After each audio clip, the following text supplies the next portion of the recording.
E sada, pokazat ću vam šta sam to kupila u Ušću. Nema puno stvarčica, više sam se onako fokusirala na stvari koje su mi baš preko potrebne.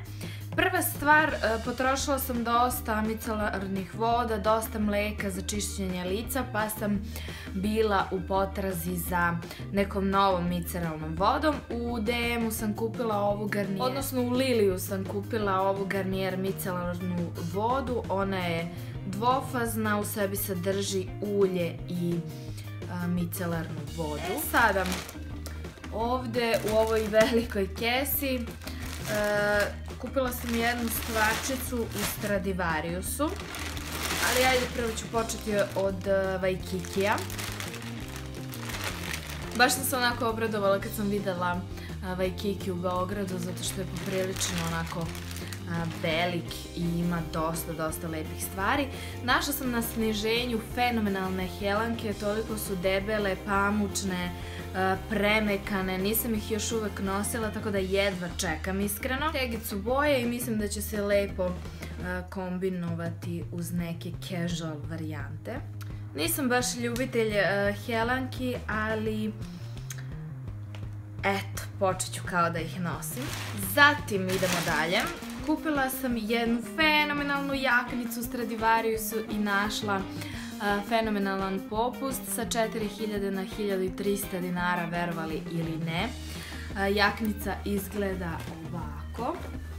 Klasična Texas jaknica, doduše malo je kropovana i nije onako duga, već je iznad kupova. Mislim da će se super slagati uz neke košuljice i kvalitet jakne je odličan.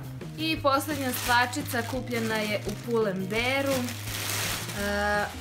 Našla sam jedan lep tegic sako koji mi je stvarno bio preko potreban. Unutra ima ovaj lepi dezen i on je bio također na sniženju sa 3200 na 2000 dinara. Ja vam savjetujem da odete do Ušća i da iskoristite ove nenormalno velike popuste, jer čak ne znam sad da li u Pull&Bearu ili u Stradivariusu, ali mislim da u Stradivariusu imate 70% popusta. Pišite mi dole u komentarima ideje za nove videe, jer prosto gubim više ideje šta bih mogla da vam snimam, sem ovih standardnih tematskih videa, favoriti, MTC i tako po koji vlog i make-up tutorial. Tako da ako imate neku ideju ili želju, pišite mi dole u komentarima. Kao što znate, pozdravit ću na kraju videa jednu od najaktivnijih mojih followera i subscribera.